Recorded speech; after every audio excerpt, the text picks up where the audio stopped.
cosas decimos que el año se separa en dos partes. La primera mitad, donde están las declaraciones anuales de ganancias y bienes de personas humanas, el cierre de diciembre, que se liquida en mayo, que es quizás el más importante a nivel societario, las declaraciones juradas anuales de convenio y todas esas cosas, y quizás es la primera parte donde hay mucho contenido y estás constantemente con nuevas novedades semana a semana. Y quizás esta época del año es un poco más tranquila, entre comillas, porque en Argentina tranquila no es nada, pero quizás sí podemos hablar de otros temas o de algunas cuestiones que se nos escapan en la primera mitad del año por esa razón. Así que bueno, si te parece, Mati, si querés dar inicio, Dale, dale, dale, con tuyo. perfecto. Así que nos vemos en un ratito. Dale, gracias ahí por la intro. Así que bueno, un poco como dijo Dami, generalmente una segunda mitad del año donde empezamos a repasar esos temas que siempre quedan ahí en el tintero. Yo preparé dos temas igual que seguramente lo estuvimos viendo en la primera mitad del año. Y al final les traigo una mala noticia que calculo que ya más de algunos se habrá enterado y si no, bueno, la vamos a ver hoy. Y el más perjudicado obviamente es el contribuyente de eso, pero no quiero robarles tiempo con eso, lo vamos a ver más adelante. Les comparto el material que después les voy a hacer llegar. Y hoy vamos a ver dos temas, ¿sí? Dos temas, principalmente dos temas, que es el tema de la venta de inmuebles y el tratamiento de los dividendos, ¿sí? El tratamiento de los dividendos o utilidades asimilables, ¿bien? Entonces, e incluso aprovechando que somos pocos, lo podemos hacer un poco más dinámico, ¿sí? El curso me refiero a que, bueno, como no está Sonia, tenemos un poquito más de tiempo para charlar, así que lo podemos aprovechar. Vamos a comenzar entonces con este tema que es el tema de la venta de inmuebles, ¿sí? El tema de la venta de inmuebles. Si alguno recuerda, ¿sí? Esto siempre también en la facultad lo planteo de esta manera, ¿alguno de ustedes recuerda haber pagado impuesto a las ganancias por la venta de un inmueble, ¿sí? Que su abuela, que su mamá, su papá, o ustedes mismos cuando vayan a hayan ido a vender un inmueble, si tuvieron esa experiencia, que el escribano les retenga ganancias en ese momento o que les surja la duda de tributar el impuesto a las ganancias? Bueno, eso no pasaba, no pasó hasta hace poquito, porque dentro del objeto del impuesto no estaba incluida la venta de inmuebles, ¿sí? Si nosotros vamos al artículo 2 de ganancias, para personas humanas tenemos la conocida teoría de la fuente, ¿sí? Habilitación, permanencia y periodicidad. La venta de inmuebles no cumple con estos requisitos, por lo cual, excepto que uno haya hecho esta actividad de manera habitualista, ¿sí? No estaba dentro del objeto del impuesto. Bien, ¿qué existía? Bueno, lo que conocemos como el ITI, ¿sí?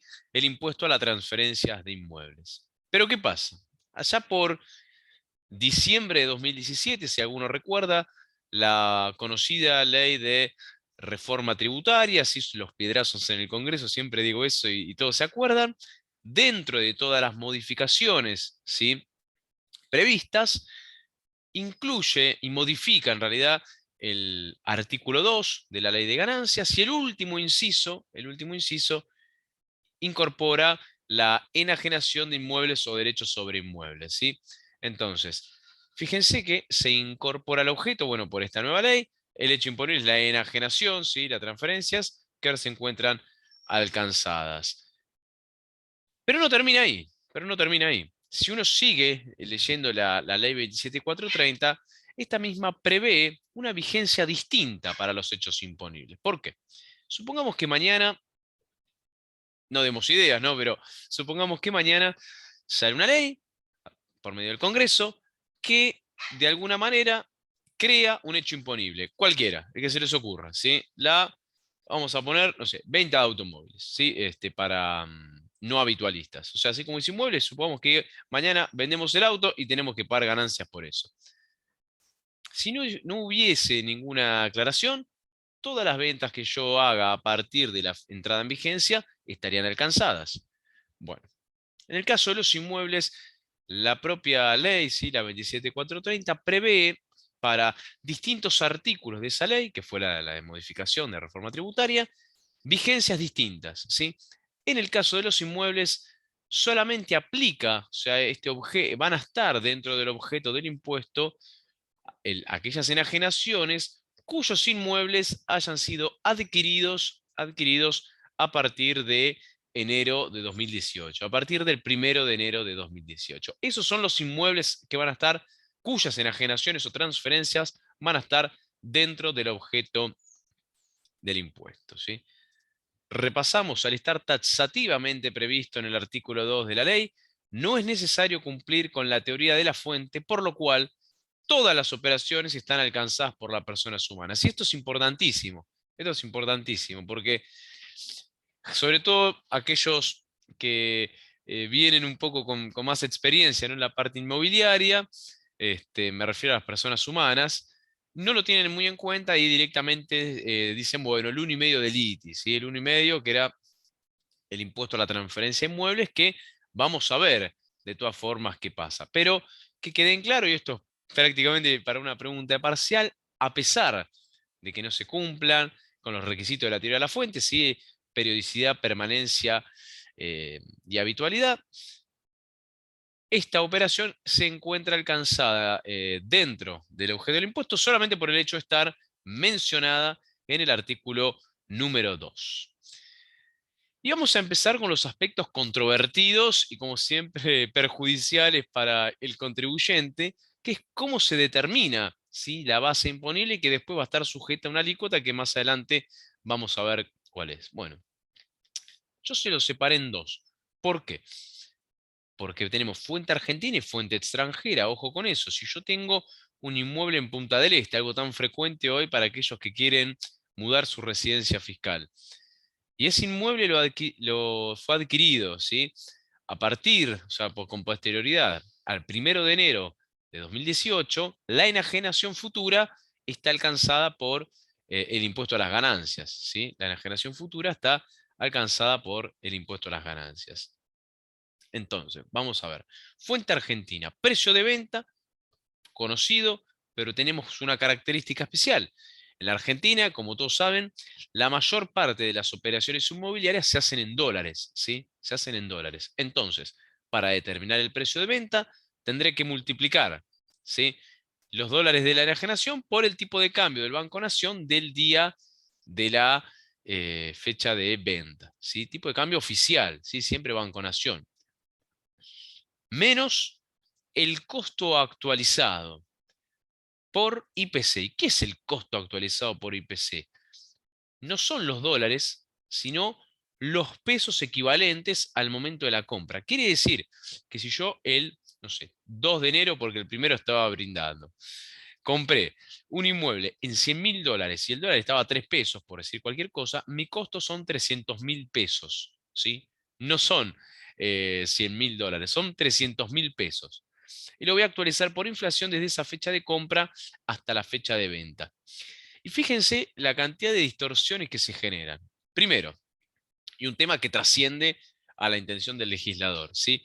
Por un lado, los múltiples tipos de cambio que existen en la Argentina, ¿no? Por ejemplo, tenemos lo que sería el dólar oficial, ¿sí? Dólar BNA, que está la mitad prácticamente que el dólar paralelo o el famoso dólar MEP, y muchas operaciones generalmente se transan, ¿no?, con equivalencias en estos dos últimos. Entonces, en ese sentido, hasta me puede salir bien, porque mi precio de venta, ¿sí?, en dólares, por el tipo de cambio del Banco Nación, no va a ser tan significativo. Ahora, si yo lo compré al tipo de cambio Banco Nación, con esta brecha, después lo vendo, el día de mañana no hay cepo, bueno, se me agiganta el resultado. Otros temas a tener en cuenta: construcciones, ¿sí?, construcciones de inmuebles. Obviamente que mi costo no va a estar representado por la compra de un inmueble, sino por la construcción en sí, ¿sí? ¿Y qué suele pasar? Es un rubro donde la economía informal es bastante significativa, por lo cual es difícil obtener comprobantes, ¿no?, de todas las construcciones o mejoras que se vayan haciendo. Por lo cual, al momento de enajenar ese inmueble, el resultado impositivo va a ser bastante más importante. Obviamente, puedo deducir las comisiones, honorarios, impuestos y cualquier otra erogación vinculada con esta operación, ¿sí? ¿Cómo se determina si lo tenemos en el exterior? Va en moneda dura, fíjense. Precio de venta en moneda extranjera menos el costo de venta en moneda extranjera. O sea, comparo, pongo moneda extranjera porque puede ser en euros, pero por ejemplo sería comparo los dólares del precio de venta menos los dólares del precio de compra.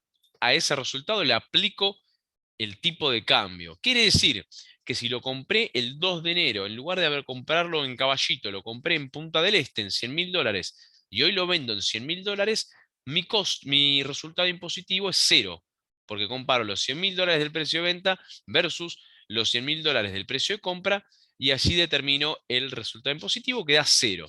Bien, fíjense la distorsión, o sea, termino hasta beneficiando o de alguna manera es un aliciente para comprar un inmueble en el exterior. ¿Sí? ¿Venimos bien? Vi que alguien preguntó si se va a mandar el material. Sí, por supuesto que después vamos a enviar el material para que lo tengan. Alícuotas. Acá nos unificamos. ¿Sí? Si bien una es cedular y la otra en realidad es una alícuota general, pero que está prevista por fuera, tanto para fuente argentina como fuente extranjera, estas operaciones van a estar grabadas a una alícuota del 15%, ¿sí? Al 15% siempre sobre el resultado de esta compraventa vendría a ser, ¿sí? Ahora bien, puntos importantes, puntos importantes.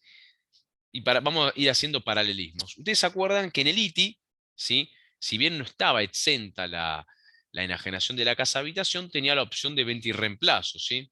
Que muchas veces nos han pedido hacerlo por, bueno, como un trámite que existen dos mecanismos, o si uno tiene presentada la declaración de bienes personales, o el otro es directamente con clave fiscal solicitándolo y es mucho más engorroso. Pero existía la opción de alguna manera de no pagar el impuesto. En el caso de ganancias es mucho más sencillo. Está directamente exento porque, de vuelta, por esta ley, la 27.430, se modificó no solo el objeto, sino también el inciso N, si el artículo 26, donde el valor locativo y el resultado derivado de la enajenación de la casa habitación se encuentran exentos, ¿sí? Por lo cual, todo lo que dijimos hasta ahora, ¿sí?, no cobra valor en el caso que la transferencia sea de la casa habitación del contribuyente porque está exento, ¿sí?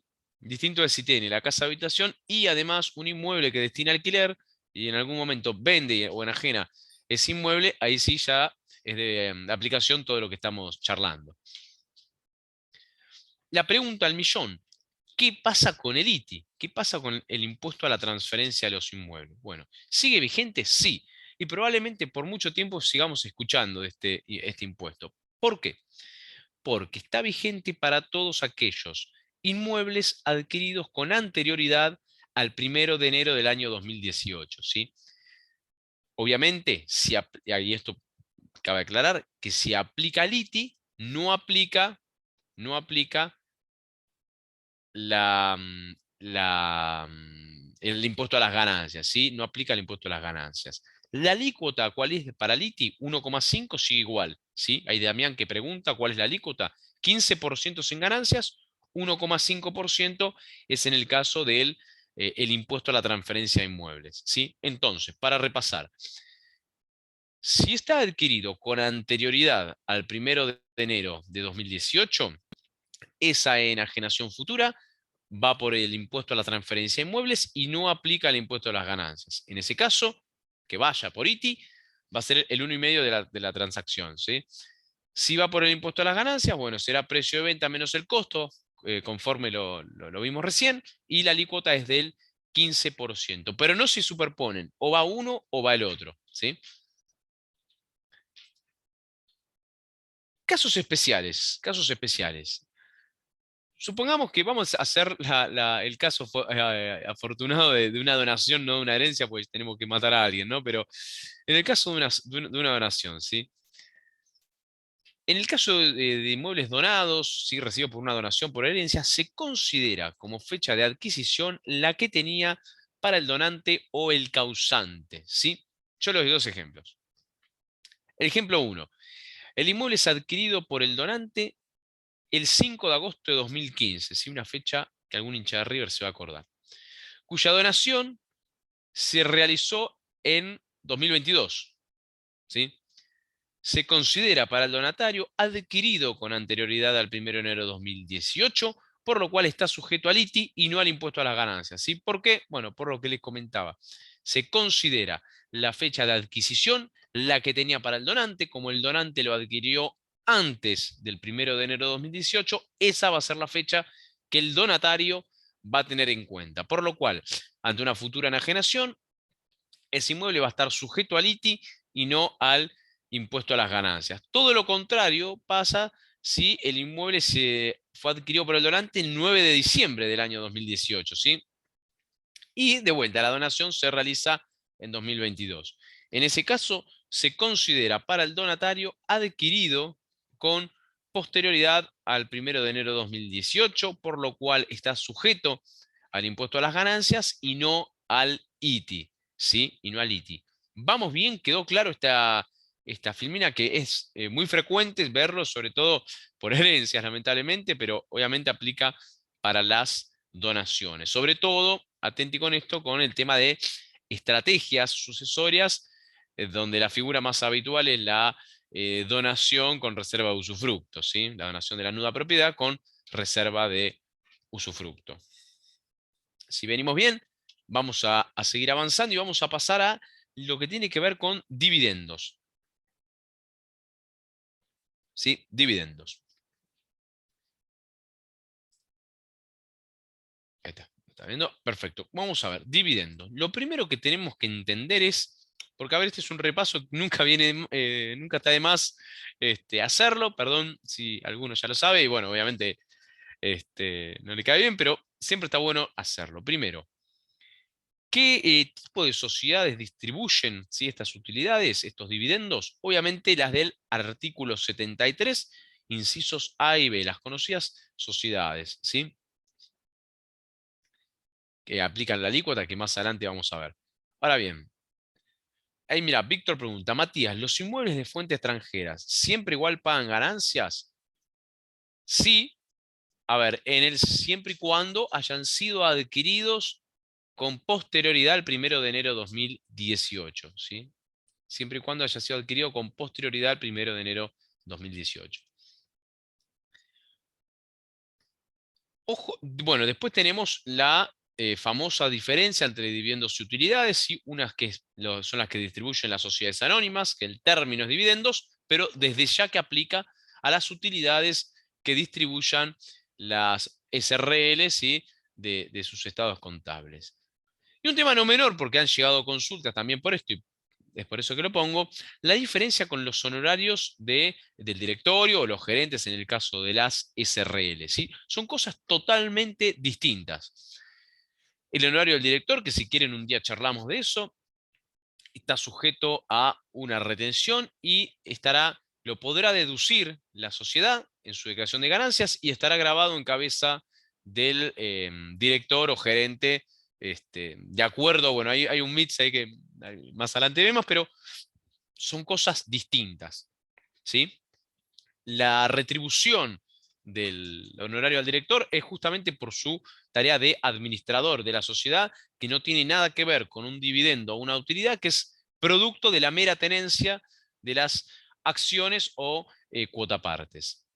Ahora, ¿qué pasa si se distribuyen esos dividendos a otra sociedad argentina? Bueno, en ese caso recuerden que cuando el beneficiario del dividendo es una sociedad, ese dividendo tiene el carácter de no computable, ¿sí? Tiene el carácter de no computable para la sociedad que lo recibe. Entonces, vamos a ver. Y vamos de a poco porque es acá donde nos empezamos a marear. El tratamiento de los dividendos en los beneficiarios, o sea, el quien recibe el dividendo, va a estar sujeto a la alícuota a la que hayan tributados las utilidades que se distribuyan, ¿sí? Podemos resumirlo de la siguiente manera. Si la sociedad distribuye utilidades, ¿sí? Utilidades que hayan tributado la alícuota del impuesto a las ganancias al 35%, ese dividendo será no computable, ¿sí? Para el beneficiario, ya sea una sociedad del país, como vimos antes, o una persona física. Ahora bien, si la sociedad distribuye utilidades que hayan tributado al 30%, es decir, ejercicios iniciados en 2018 y 2019 y 20, en ese caso va a estar grabado al 7% en cabeza del beneficiario, persona humana, ¿sí? O sociedad exterior. Ahora bien, si la sociedad distribuye utilidades que estén sujetas a la nueva tabla del artículo 73, que también la traigo para que la vean, también está grabado al 7%. Es decir, de la única manera que un dividendo va a ser no computable para el beneficiario persona humana va a ser que la sociedad distribuya utilidades que hayan tributado al 35%. Es decir, ejercicios iniciados con anterioridad al 1 de enero de 2018. ¿Sí? Ya parecerían ser pocas las sociedades que puedan distribuir utilidades viejas, pero siguen estando siempre los casos y los ejemplos. Ahora bien, vamos a complicarla un poco. ¿Se acuerdan del impuesto de igualación? ¿Sigue vigente? Por supuesto que sigue vigente. ¿Sí? Solamente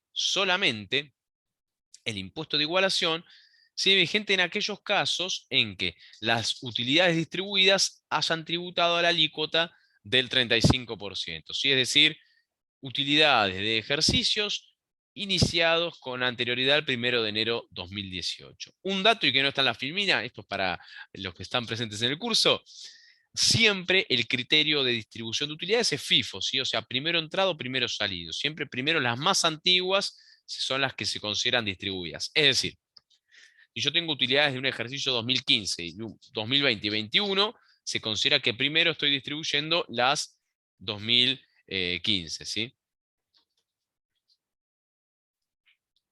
Ahora bien, vamos a repasar un poco el tema de las alícuotas de las personas jurídicas, porque es acá donde de alguna manera empieza a haber un revuelo, porque bueno, hubo muchas modificaciones, se han ido cambiando.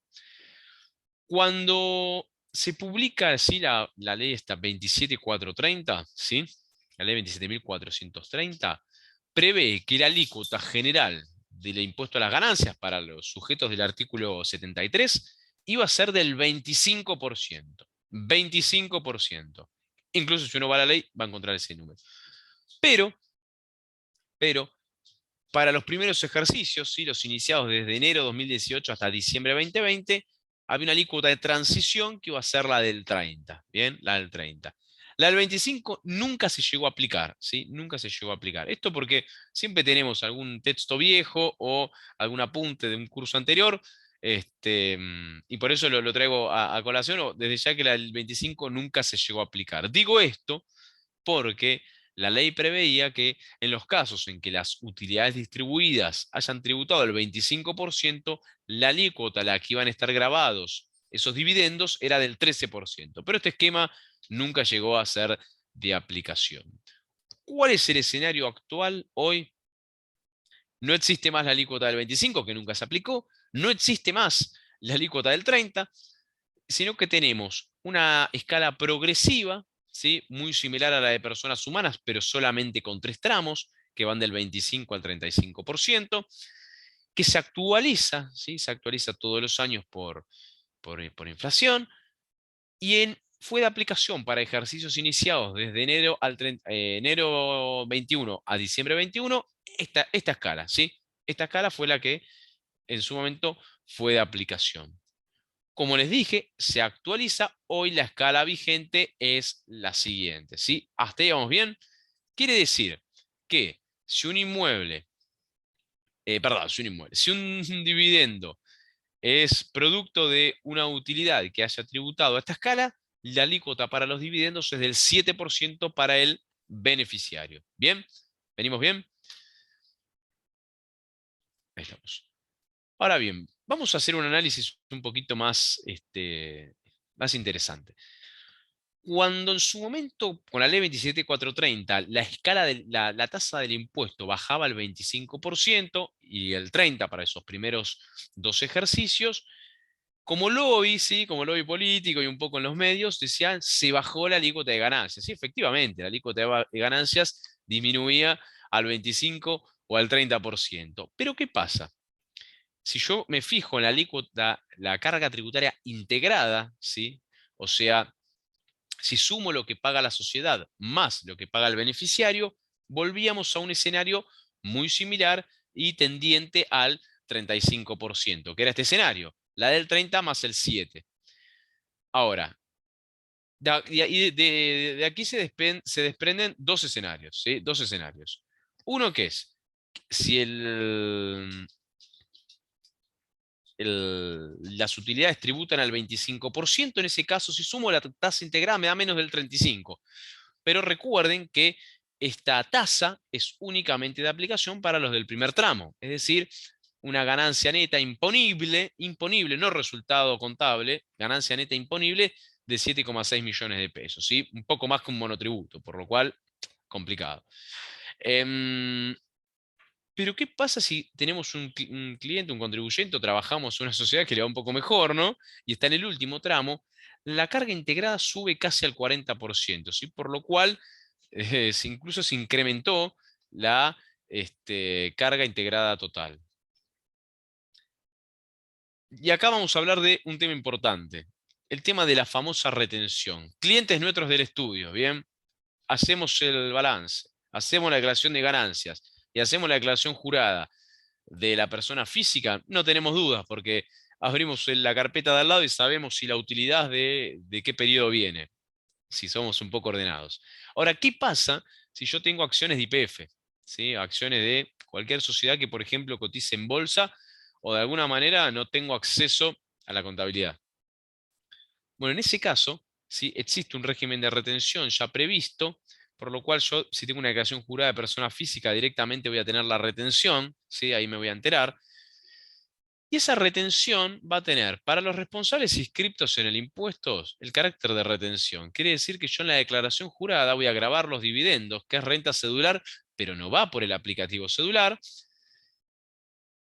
Voy a tener el dividendo, el impuesto que va a ser el 7% y le voy a restar la retención que es el 7%. ¿Sí? Ahí no hay dudas. Si estamos en presencia de un beneficiario del exterior o un sujeto no inscripto, por ejemplo, una persona en relación de dependencia que no le retienen ganancias, o que incluso la retienen pero no está inscripto, y le distribuyen un dividendo y le hacen una retención, esa retención tiene el carácter de pago único y definitivo, si no hay que hacer ninguna presentación adicional. ¿Cuál es la ventaja para el inscripto en ganancias? Bueno, que el inscripto en ganancias sobre ese dividendo puede presentarla, obviamente va a presentar la declaración jurada y puede considerar distintos gastos o costos relacionados con ese dividendo. El más clásico, bienes personales, o sea, uno paga bienes personales por la tenencia accionaria, lo podría restar de ese dividendo grabado, ¿sí? Y en ese caso, ¿qué va a pasar? La retención del 7% va a ser superior al impuesto, me va a generar o un saldo a favor o se va a compensar con otras rentas que tenga, con otro impuesto por otras rentas que tenga el contribuyente. Si es de pago único definitivo, obviamente no tengo esa opción. ¿Bien? ¿Venimos bien? ¿Dudas hasta ahora?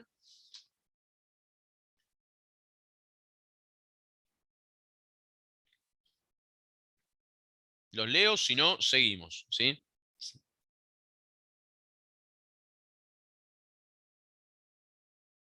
Bien. Hasta ahora dicen que no hay dudas, perfecto. Vamos a seguir entonces. Y vamos a hablar de un tema nuevo, ¿sí? Que es este que les dije que de alguna manera quedó para el final. Ustedes se acuerdan que hay un montón de conceptos vinculados obviamente a la parte tributaria que de alguna manera no tenían actualización, o un mecanismo, mejor dicho, un mecanismo de actualización automática. Por ejemplo, la escala de monotributos. ¿Se acuerdan que quedaba congelada y después, bueno, por un tema político se actualizaba?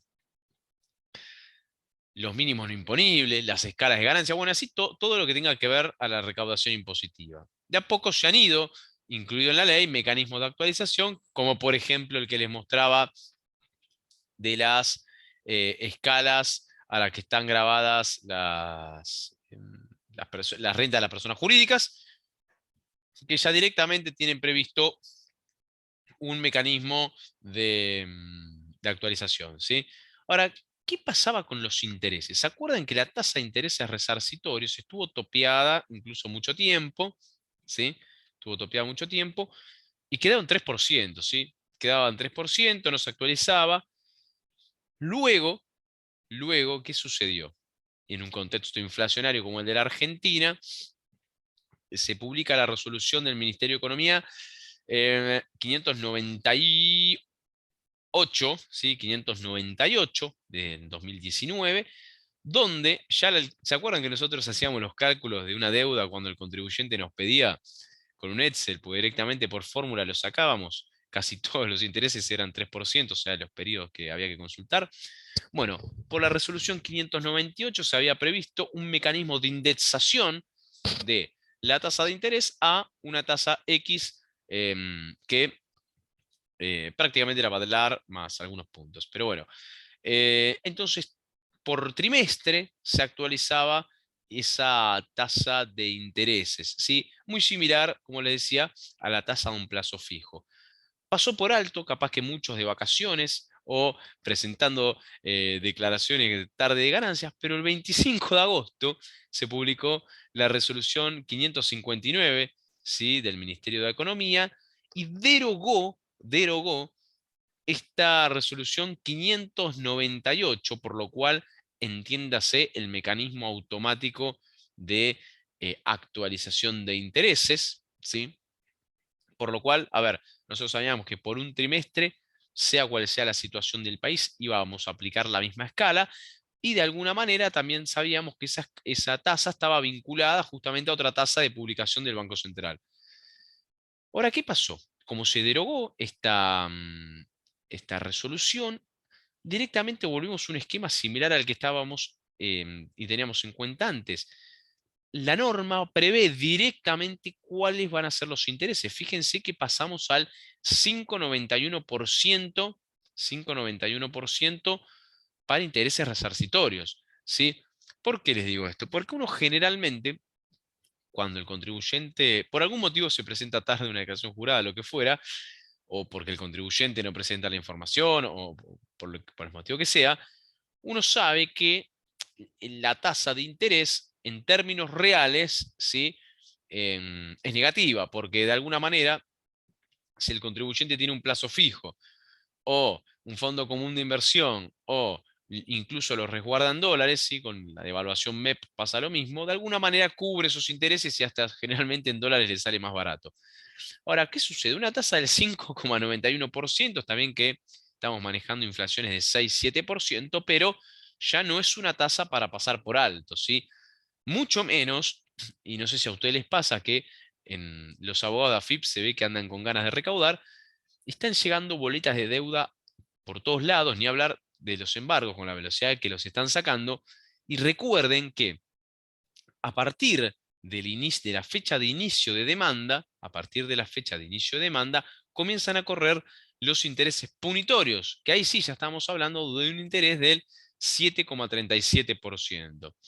Entonces, ¿qué sucede? El contribuyente tiene una deuda no muy vieja incluso, pongamos 2020, 2021, y la boleta de deuda fue a los 2 meses, el resto de los intereses quedan alcanzados, van a ser punitorios, cuya tasa actual es 7,37%. Una tasa ya para que el contribuyente considere, ¿sí?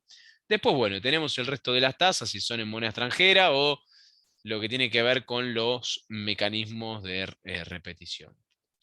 Obviamente, como dice el último punto, para la cancelación de las obligaciones cuyo vencimiento hubiera operado antes de la entrada en vigencia, ¿sí? O sea, antes de la entrada en vigencia, se deberán aplicar los regímenes vigentes durante cada uno de los periodos. Quiere decir que estas tasas son de aplicación a partir de la publicación de esta norma, ¿sí? a partir de la publicación de esta norma. No para atrás, no es que todas las deudas ahora van al 5,91, sino que a partir de la publicación de esta norma, los intereses se van a calcular al 5,91% y obviamente ya el sistema de AFIP, sí, de cálculos de intereses ya lo tiene previsto y lo hace de esta forma. Así que ojo con esto porque es un tema de actualidad, de práctica, que sirve muchas veces para asesorar al contribuyente y salir un poquito de la parte operativa cuando se financian con AFIP, ¿sí? Recuerden que hoy, todavía en septiembre, la tasa de lo que tiene que ver de intereses del plan permanente quedó en 5,09, ¿sí? Por lo cual congelo en 5,09 y la de resarcitorios es 5,91, ¿sí? Todos estos mecanismos, porque los clientes, ¿no? Los contribuyentes siempre buscan financiarse con el fisco a la menor tasa, como haría cualquiera, y ya no queda la tasa que estaba antes. La tasa anterior de 5,91 era 4,25, para que se den una idea, ¿sí? 4,25. Así que, nada, un aspecto que lo pasamos capaz muchos por alto en agosto, pero ojo porque con el contexto inflacionario que estamos viviendo, no pasa a ser un tema menor, ¿sí? Así que bueno, hasta acá llegamos con la presentación, ¿sí? Vamos a ver, abrir si quiere un espacio de preguntas para lo que tiene que ver después de la presentación de Dami o lo quieren hacer ahora, dispuesto a lo que ustedes deseen, ¿sí? Si quieren hacer las preguntas ahora, las hacemos ahora, no hay ningún problema.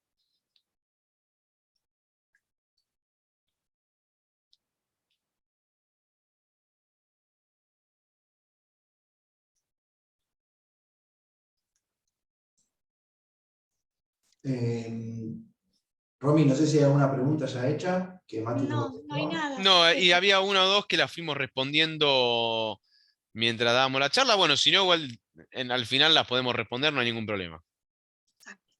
Bueno, bueno, gracias Mati. Dale, te dejo de compartir así. Dale.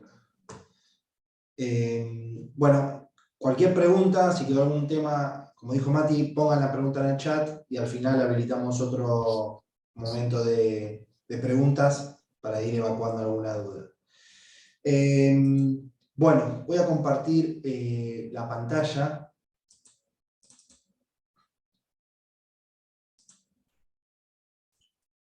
A ver. Ahí está.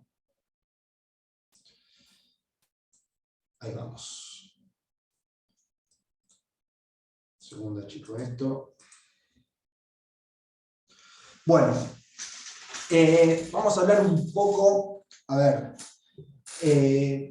un tema que quizás pasó por alto, no sé cuántos estuvieron al tanto de este tema porque no se publicó mucho, pero muchos de ustedes quizás sí hayan escuchado al respecto sobre un régimen de regularización transitorio que tiene AGIP hoy en día, una especie de plan de pagos, si se puede llamar plan de pagos. Ahora lo vamos a profundizar bien. Y después vamos a hablar un poco de ganancias de cuarta categoría, especialmente lo que es sueldos. Sueldos, o sea, ganancia de cuarta categoría me refiero a sueldo, relación de dependencia, ese estilo de casos en el que cálculos de retenciones, cómo está hoy en día la situación, qué obligaciones tiene el empleador, qué obligaciones tiene el empleado. Es un tema que a mi criterio quizás fue un tema complejo siempre y hoy en día estamos en el nivel más alto de complejidad, vamos a ver por qué, cómo está formado, por cuántas normas, qué lo integra, qué no. Así que esa es la idea, abarcar un poco ese tema. Así que, bueno, voy a dar inicio al primer tema, que es este régimen de regularización transitorio de AGIP que les comenté. Esta resolución sale, o si la quieren buscar, si quieren profundizar en el tema, es la resolución 262/2002 de AGIP, en el que, como les comenté, se establece un régimen de regularización transitorio respecto a las obligaciones en mora. ¿Sobre qué tipo de obligaciones estarían incluidas? Prácticamente casi todo lo que encontramos en el universo AGIP.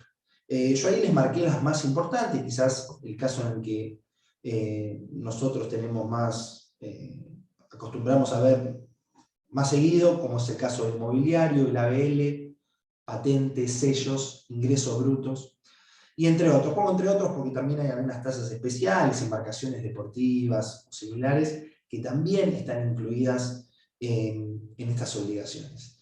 Ahora, ¿qué obligaciones, digamos, de qué periodos? Obligaciones con vencimiento anterior al 1 de agosto del 2022. 1 de agosto del 2022, a ver, si vamos al caso de ingresos brutos, quiere decir que la presentación se hizo en julio, entonces estamos hablando del anticipo de junio del 2022. Y como verán, no establece una fecha de inicio, no establece un periodo, sino es hasta. Entonces entraría toda la deuda anterior a esa fecha. A su vez, también nos permite la inclusión de deuda de planes de facilidad de pago nulos o caducos al 1 de agosto del 2022. Que esto también es importante, vale la pena aclararlo. Quizás nosotros estamos familiarizados con lo que es la pantalla de mis facilidades en AFIP, en donde que algunos pueden llegar a no estar de acuerdo conmigo, pero a mi criterio, en base a la experiencia que tenemos en otras oficinas gubernamentales, a mi criterio mi facilidades está bastante bien armado, dentro de todo creo que funciona bien, la deuda que aparece para validar casi siempre coincide con el sistema de cuenta tributaria, nos dice el estado real de los planes, qué cuotas están caducas, qué no, se puede ver el plan de pagos proyectado, se puede ver el interés. Pero en el caso quizás de las oficinas gubernamentales provinciales es un poco más difícil. Hablando de las dos más importantes, que quizás nos tocan a nosotros por donde estamos ubicados, digamos, que es en el caso de AGIP, en Ciudad de Buenos Aires, y el caso quizás de ARBA. En provincia yo creo que ARBA está un poco mejor, pero en el caso de AGIP sí es a veces complicado dar seguimiento a los planes de pagos. Especialmente por esto que le comenté, porque las pantallas que tienen para poder observar las deudas vigentes o no, qué cuotas se encuentran caducas o no, no son del todo cómodas, la información que aparece ahí no está realmente, no es de fácil acceso. Entonces muchos planes, existe una gran cantidad de planes caducos en AGIP, así que que se permita incluir en este régimen de pago de regularización transitoria ese tipo de deudas me parece un punto a favor. Ahora bien, continuemos. Exclusiones de ya, como en todo plan de pago o régimen de regularización, porque después voy a decir por qué plan de pago en verdad no deberíamos llamarlo, tiene sus exclusiones. Primero, las deudas que se encuentran en planes de pago vigentes, ese tipo de planes no se puede, digamos, dar caducidad al mismo e incluir la deuda. Las deudas que se refiere a un decreto del año 96, un decreto de un plan de pagos especial, deuda de hace más de 26 años, creo que no vale la pena ni siquiera profundizar en eso. Multas aplicadas por la Agencia Gubernamental de Ingresos Públicos. Deuda de los contribuyentes o responsables que hubieran solicitado un concurso preventivo y también en el inciso de abajo que se les hubiera declarado la quiebra. Siempre estos dos conceptos se quedan afuera de cualquier tipo de pago. Nos pasa también cuando hay planes de pago en AFIP. Deudas correspondientes a los agentes de recaudación por los gravámenes retenidos o percibidos si no fueron depositados, eso desde ya también es ese tipo de deuda. Y los contribuyentes querellados o denunciados penalmente por el fisco o aquellos que tengan una denuncia firme, ¿no? Es un poco de las exclusiones. Ahora bien, entrando un poco al tema. Existe un monto máximo de regularización, ¿ok? No es que podemos ingresar cualquier tipo de deuda, sino que el monto máximo es de 320.550 por gravamen. Por gravamen. Entonces, considerando que un contribuyente posee deuda de patentes por ejemplo, 200.000 y deudas por ingresos brutos de 300.000, podría armar dos tipos de regularización, dos tipos de régimen de regularización, uno por cada impuesto. Ahora bien, se debe incluir la deuda total. La deuda total. Entonces, no es que esos 320.550 por gravamen es un tope, o sea, yo puedo meter hasta ese monto y después si tengo deuda por 400.000, el resto lo debería pagar al contado, digamos. No es el caso, sino que se tiene que incluir la totalidad de la deuda. Así que en ese caso de situaciones en las que excedan el importe de 320.550, no van a poder adherirse a este tipo de régimen de regularización. Lo que sí es positivo es que la deuda administrativa y aquella en vías judiciales se tratan como dos deudas independientes. Entonces acá sí se amplía un poco más el abanico. Considerando que existe deuda de ingresos brutos por un total, ejemplo, de 600.000 pesos, y 300.000 se encuentran en gestión judicial y 300.000 que es deuda administrativa, en este caso sí se podría acoger al régimen de regularización por un mismo impuesto, ya que se trata, digamos, de dos especies distintas de tipo de deuda. Ahora bien, ¿por qué les digo que hablar de régimen, de plan de pagos no es del todo correcto? Porque ahí donde dice en cancelación, nos indica que la deuda debe ser cancelada al contado y posee condonación del 100% de los intereses resarcitorios. Bien, la condonación del 100% de los intereses es algo muy beneficioso, sin dudas, especialmente considerando, como les comenté anteriormente, que se puede incluir deuda, la única, digamos, requisito con respecto a las fechas de la deuda es que sea previo al vencimiento, que el vencimiento haya sido previo al 1 de agosto del 2022. Entonces, considerando que uno dispone, ejemplo, de deuda de ingresos brutos del 2016, los que los que acarrean un interés resarcitorio caudaloso, digamos, tendrían la posibilidad de cancelar al contado dicha deuda. Además, considerando que son importes que se encuentran desactualizados, ¿no? Desde ya, esta situación es solo para los intereses resarcitorios, en caso, considerando de que dicha deuda haya pasado una instancia judicial, que es probable que deuda de esa época haya terminado en esa vía, los intereses punitorios no estarían incluidos en él. Ahora bien, tranquilamente puede ser el caso de que la deuda siga ahí en deuda administrativa, no supere el importe total de 320.000, por lo que en ese sentido podría ser muy beneficioso.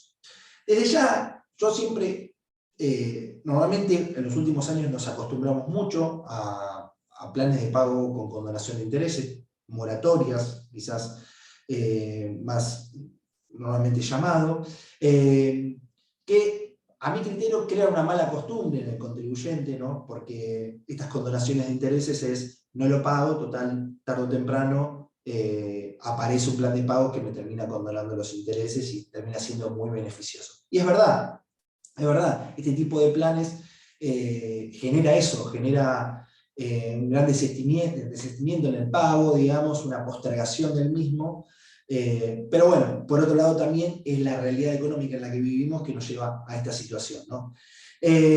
Ahora bien, en este régimen de regularización no es que se genere una boleta, digamos, uno entra y paga directamente las boletas adeudados y tienen el interés condonado, sino que existe una adhesión previa que hay que realizar. Y en el vencimiento, ahí como lo vemos, al quinto día hábil del mes siguiente, al haber efectuado la presentación, se va a realizar un débito en el según informado, en el caso de que la deuda sea administrativa o judicial. En el resto de las deudas se va a abonar por un medio de pago habilitado por AGIP. Los medios de pago que comúnmente dispone AGIP. Esa es la pequeña diferencia que hay, que va a depender un poco del tipo de deuda que sea. Cuál va a ser la forma de cancelación, ya sea habilitado por medios electrónicos o por débito, como si fuera un plan de pagos que se realiza a la primera cuota, digamos. Los plazos de adhesión. Los plazos de adhesión al régimen se podrán realizar desde el 15 de septiembre hasta el 15 de diciembre del 2022. Y acá, con respecto a esto, no hay una diferenciación de que ingresando en los primeros días de septiembre o en los primeros días de determinado periodo se accede a un mayor beneficio, una mayor condonación, que normalmente, cuando existen plazos así, se terminan dando. En este caso, o a veces, si uno se ingresa a un plan de pago en los primeros determinados días, accede a una mayor cantidad de cuotas o similar para fomentar que los contribuyentes adhieran de manera rápida al plan de pago. En este caso no. está abierto, digamos, el plazo de adhesión del 15 de septiembre al 15 de diciembre. Y considerando que es el pago al contado y que tiene condonación del 100% de los intereses resarcitorios, la realidad es que si uno dispone del dinero, es mejor ponerlo a trabajar, fondo común de inversión, mesa de dinero, algo bastante sencillo, y el 15 de diciembre entrar y efectuar el pago, que se le estará ganando un pequeño interés. Porque bueno, no se ve otro beneficio de adherirse no hay una diferenciación, especialmente con la inflación que estamos teniendo, que es para nada poco significativa, no es una mala opción. Ahora bien, como les comenté, existen dos tipos de deuda: la deuda administrativa. En el caso de la deuda administrativa, el acogimiento al régimen de regularización previsto en el capítulo debe ser efectuado por medio del aplicativo web, ¿no? En la página de AGIP con clave fiscal nivel 2. Eso, si no tienen la clave fiscal del contribuyente, mismo con la clave de AGIP, la clave de AFIP, les permite sacar la clave nivel 2. Bueno, y en el citado aplicativo se consigna el detalle de los conceptos e importes de cada una de las obligaciones tributarias susceptibles de regularización, y lo único que tiene que hacer el contribuyente es reconocer las obligaciones tributarias, denunciar la clave CBU, donde se va a realizar el débito correspondiente, y declarar los datos solicitados para perfeccionar el acogimiento. Es bastante sencillo la adhesión al mismo. Ahora, bien, ¿qué pasa en un caso de deuda judicial? Quizás muchos de ustedes les ha llegado deudas por juicio de ingresos brutos o patentes, que en este caso hay un intermediario mandatario interviniente. Antes había que ir a las oficinas de ellos, no sé si se acuerdan, hay varias oficinas, una en Microcentro, no me acuerdo si estaba en la calle Diamonte o donde estaba. Me acuerdo que hay varios mandatarios ahí, y uno se presentaba con el representante legal, con la documentación correspondiente, y ahí pagaba las costas, los honorarios, la tasa de justicia, y eso le permitía adherirse a la moratoria o el plan de pagos que lo armaba el mismo mandatario, ¿no? En tiempo de pandemia se vieron que los mandatarios ya no disponían más de oficinas, y entonces se adecuaron al nuevo mundo, y hoy en día ya por medio de transferencia y por medio de mail casi se podía hacer casi todo. Había que ir a firmar, pero ya digamos gran parte del trámite ya estaba avanzado. Así que, como les dije, en caso de deuda judicial es necesario la intervención del mandatario. De la misma manera, cuando existió un plan de pago, una moratoria, es exactamente lo mismo. Lo único que la diferencia es que va a ser en un pago al contado, digamos. Para poder acoger al régimen de pagos, cuando exista deuda en instancia judicial, como les comenté, se van a tener que abonar la tasa de justicia, costos y honorarios del mandatario interviniente. El acogimiento al régimen de regularización suspende los plazos procesales por la causa judicial, y en caso de que se produzca la nulidad del plan de pago, se reanudan los mismos desde ya.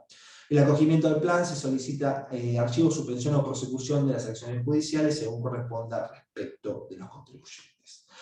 Así que bueno, ese es el régimen de regularización. No sé si alguno de ustedes escuchó o no. Yo no vi mucho. O sea, si uno ingresa a la página de AGIP, seguramente lo vio porque aparece una ventana automática en la que lo informan.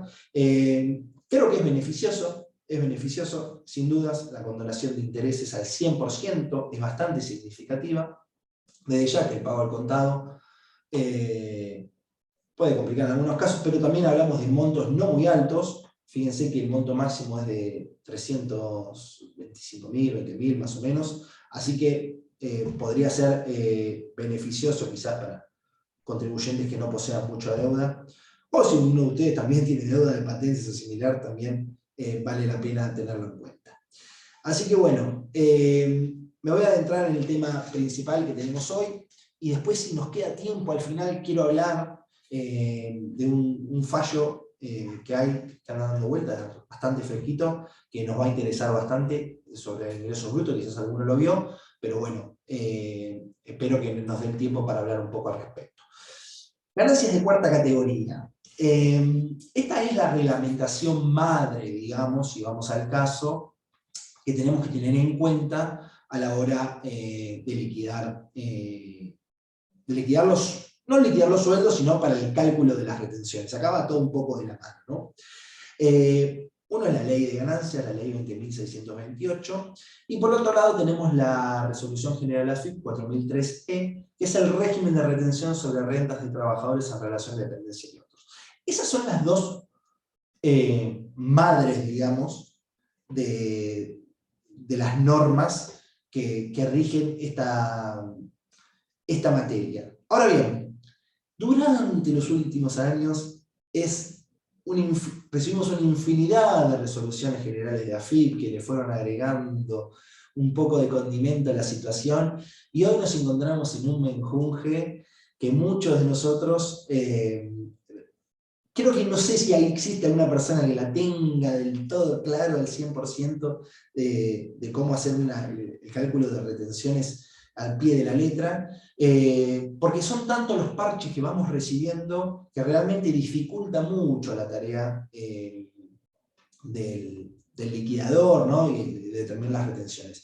Gracias a Dios, al ser digamos, es de liquidación mensual, o sea, nosotros no podemos ahora liquidar las retenciones del año pasado. Sí puedes armar una declaración jurada de ganancias del año pasado de una persona, que tendrás que revisar un poco la normativa, pero para el cálculo de las retenciones, si el momento ya pasó, ya no vas a realizar la retención, entonces eso es en el día a día. Pero lo que quiero decir es que nosotros nos tenemos que nutrir constantemente de resoluciones nuevas y de nuevos métodos para ir aplicando al cálculo de las retenciones. Vamos un poco al ABC, a la facultad, volvamos a la facultad, de cómo es originariamente el cálculo de las retenciones. ¿De dónde partimos? Partimos de la ganancia bruta del mes, ¿okay? Las remuneraciones habituales, que después vamos a ver una pequeña definición de qué se trata. A esa ganancia bruta del mes, ¿qué le adicionamos? Le adicionamos las retribuciones no habituales, aquellas retribuciones que quizás se pagan en determinado mes, pero que no corresponden, digamos, al flujo normal de ingresos que se perciben mes a mes. A su vez tenemos el SAC, la incidencia del SAC, que lo vamos a ver también, cómo se calcula, qué se calcula, cuánto se calcula, qué montos. Y por último, tenemos restamos ahí las deducciones. Las deducciones, por yo hablo de deducciones, hay tantas deducciones en ganancias que quizás nos equivocamos. En este caso estamos hablando de las deducciones ley. ¿Okay? En un caso simple sería este 17%, un 11% de lo que es seguridad social, un 3% de PAMI, digamos, y un 3% de obra social. ¿Okay? Y eso nos da una ganancia neta. Ese es el primer subtotal al que llegamos. El primer subtotal, siempre estamos hablando de carácter mensual, ¿no? El primer subtotal que llegamos de ganancia neta. Ahora bien, tenemos una ganancia neta mensual, ¿qué tenemos que hacer? Le tenemos que adicionar la ganancia neta de meses anteriores. ¿Por qué? Porque recordemos que si bien hoy en día quizás estamos bastante confundidos, pero el impuesto de cuarta categoría, en relación de dependencia, digamos, el impuesto a las ganancias sobre los sueldos en relación de dependencia, pensiones o jubilaciones, es un impuesto de liquidación anual. Siempre lo fue así, un impuesto de liquidación anual. Uno lo que tenía que hacer era prorratear mes a mes dichas ganancias, dichas deducciones, para de esa manera ir viendo cuál es la retención que corresponde al momento del año en que nos encontramos, ¿no? Siempre fue un impuesto de liquidación anual. Si uno toma el acumulado de los 12 meses, nos debería igualar con la escala, con los montos totales de las escalas de las deducciones admitidas y de los topes, digamos, previstos en la ley.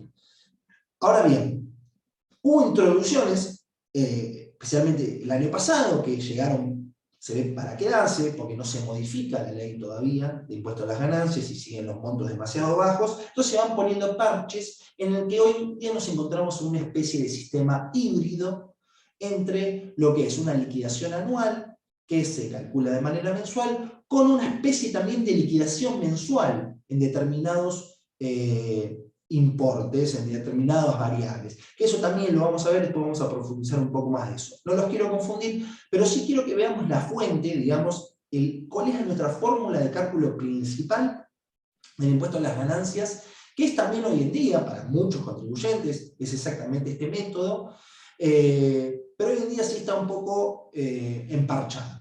Entonces, a la ganancia neta que nos dio el resultado del mes, le adicionamos la ganancia neta de meses anteriores. Nosotros, si nos situamos ahora en septiembre, tenemos la ganancia neta propia de los resultados de los sueldos de este mes, y a eso le adicionamos las ganancias netas que vienen de hacer este mismo ejercicio en meses anteriores, desde enero a la fecha, ¿no? Eso nos da la ganancia neta acumulada. A esa ganancia neta acumulada, ¿qué le vamos a restar? Las deducciones personales. Ahí sí hablo de las deducciones como el mínimo imponible, la deducción especial, las cargas de familia, y cualquier otra deducción que después la vamos a repasar un poco, que son un montón. Acumuladas, ¿por qué va acumuladas? Porque la deducción lo que se tiene que hacer es como partirse en 12ava partes, digamos, y se tiene que ir incrementando desde enero a la fecha. ¿Ok? Entonces, esa es la forma, digamos, de llegar a la ganancia neta sujeto a impuesto. Ahí sí llegamos a la ganancia sujeto a impuesto a septiembre, que ahí sí, a esa ganancia se le hace el cálculo del impuesto determinado en la escala del artículo 94, se restan los pagos a cuenta, retenciones de meses anteriores, y nos da el importe a retener. Como verán, es un cálculo, es un impuesto anual. La única diferenciación que se hace mes a mes es que se hace prorrateado, digamos, en el periodo del mes que nos encontramos, y a ese importe que nos da le restamos ya las retenciones que fuimos realizando, y por diferencia nos da el importe que debemos retener este mes. Ahora bien, hablando un poquito, desglosando un poquito qué es cada concepto, como les dije, tenemos remuneraciones brutas del mes. Es la primera variable que les comenté, que serían sueldos básicos, adicionales fijos, a cuenta de futuros aumentos, remuneraciones variables pago mensual, beneficios sociales. Lo vemos todos los días, muchos de ustedes deben liquidar sueldo, y estos son los conceptos que encontrás en cualquier liquidación. ¿Okay? Son conceptos que mes a mes se encuentran en el recibo de sueldo, y son remuneraciones brutas del mes. Ahora bien, existen también remuneraciones no habituales. Por ejemplo, plus vacaciones, gratificaciones extraordinarias. Entonces acá llega, esa es una de las consultas que hay constantemente, es el tratamiento de dichas remuneraciones. ¿Por qué? Por ejemplo, una gratificación, un bono, puede ser muy significativo, puede tener una incidencia muy grande, digamos, en la liquidación del sueldo. Entonces, la ley prevé un tratamiento especial para este tipo de remuneraciones. ¿Qué nos dice? Que se debe prorratear en los meses restantes del año, porque si bien es un pago mensual, se trata de un concepto anual. Un bono, digamos, un bono anual, se paga en determinado mes, pero corresponde su devengamiento, si vamos al caso, debería ser mensualizado. Entonces lo que se hace, si el bono se está pagando en esta instancia, que es septiembre, considerando que incluimos septiembre, tenemos 4 meses por delante, digamos que esa gratificación la dividimos en 4 y de esa manera la prorrateamos. Ahora, ¿se puede prorratear cualquier importe? No. Es requisito que el importe no exceda el 20% de la remuneración habitual del mes. Que acá hay que ver quién lo cumple y quién no. ¿Ok? Porque normalmente tenemos si liquidamos sueldos, y algunos quizás tenemos contacto con la persona encargada del sector contable, y dice, no, prorratámela. Eso es algo, una constante que seguro muchos de ustedes deben tener, que cada uno trata de buscar lo más beneficioso para uno, pero uno debe seguir la ley. O sea, nosotros se nos agarran y nosotros, me retuviste tanto, qué sé yo, pero bueno, es lo que corresponde. Entonces, volviendo al caso de remuneraciones no habituales, el requisito es que el importe no exceda el 20% de la remuneración habitual del mes. Y luego tenemos el sueldo anual complementario. El sueldo anual complementario también tiene unas modificaciones. Los que vienen liquidando hace tiempo ya deben tener, si les pregunto cómo era en 2015, seguramente no se acuerdan. ¿Por qué? Porque el sueldo anual complementario tuvo muchas modificaciones. En el 2017, en la reforma, se introdujo que este tipo de concepto se tenía que devengar mes a mes. Antes se realizaba la liquidación por lo percibido, digamos, entonces en los meses de junio y diciembre se realizaba la retención correspondiente a este importe. Ahora bien, ahora se prevé un tratamiento distinto que es el devengamiento del sueldo anual complementario. Entonces, ¿qué es lo que se hace? Se divide el sueldo en 12ª parte y se agrega la liquidación de cada mes y de esa manera se calculan las retenciones. Supuestamente, lo pongo entre comillas, lo que buscaba el legislador en ese caso era que la retención no sea tan significativa, digamos, en el periodo de percibir el SAC. Pero ¿esto qué generó? Genera que uno termina ingresando impuesto por ganancia que todavía no percibió. Porque a partir de enero, por ejemplo, empieza a declarar la 12ª parte correspondiente a su sueldo que recién va a cobrar en junio. Y después los meses posteriores recién los va a cobrar en diciembre. Entonces, no sé si es bueno o malo, es lo que hay. Y a su vez, también tenemos introducido, hace poco, los montos fueron variando, hoy en día lo tenemos por la RG 5206, que se encuentra exento el sueldo anual complementario si la remuneración bruta o el promedio, pues acá también se incluye esa figura del promedio, no supera 280.792 pesos. Como les comenté, se va a adicionar a las liquidaciones de cada mes una 12ª parte correspondiente al SAC. ¿Y qué va a pasar? Porque se va a ir como devengando una especie de SAC, y con la inflación que hay, es muy probable que la 12ª parte que se liquidó en enero no corresponda con lo que efectivamente uno percibe luego en enero correspondiente al SAC. Entonces, ahí sí, en los momentos de pago, la ley nos contempla dos posibilidades.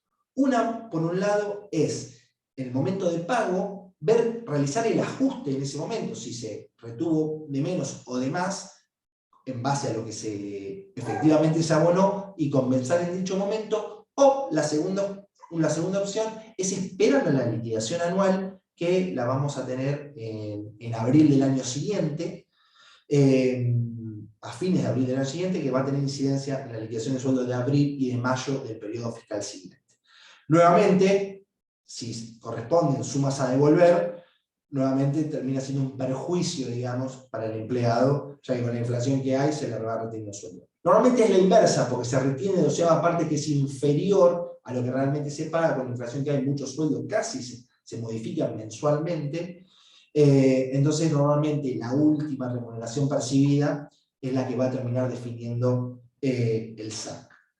Así que bueno, vamos a continuar con remuneraciones exentas. ¿Todo está grabado en ganancias? No, hay muchos conceptos que están exentos, y en ellos podemos encontrar los siguientes: asignaciones familiares, intereses de préstamos al empleador, indemnizaciones por causa de muerte o incapacidad, ingresos por servicios realizados en Tierra del Fuego, Antártida e Islas del Atlántico Sur, vianda, horas de viaje y alimentación del convenio colectivo de petroleros privados, indemnización por estabilidad y asignación gremial, indemnización por despido por causa de embarazo, gratificaciones por cese laboral de mutuo acuerdo. Eso es muy normal, ¿no? Cuando se retiene un empleado en la liquidación final, que se le da una especie de gratificación, de bono, eso no está alcanzado por el impuesto a las ganancias. Horas extras, eso también de una introducción nueva: las horas extras percibidas por servicios prestados los días feriados no laborables, inhábiles, fines de semana, descanso semanal. Eso también que venía sucediendo. Aquellos empleados que realizaban horas extras, que eran significativas, luego en su liquidación de sueldos veían que quizás pasaban a una escala siguiente y las retenciones eran mayor, digamos, terminaban percibiendo un menor sueldo de lo que efectivamente habían trabajado. Entonces se buscó, digamos, con esta adopción, de darle una especie de beneficio a aquellos que realizan horas extras, para que no tenga incidencia en el impuesto, digamos, en el impuesto a las ganancias. El bono por productividad o fallo de cajas similares hasta en un 40% de la ganancia no imponible para el año fiscal, y para aquello que su remuneración no supere 451.874 pesos mensuales. Eso también es nuevo. Estos últimos 4 puntos son todos nuevos, medianamente nuevos, se incluyeron el año pasado. También los que son los cursos y capacitaciones o seminarios en la medida que resulten indispensables para el desarrollo del empleado dentro de la empresa, herramientas educativas para los hijos del trabajador menores de 18 desde ya, en la medida que revistan la condición de carga de familia, y a su vez cursos y capacitaciones o seminarios para el hijo del trabajador menores a 18 años hasta un límite del 40% del mínimo no imponible.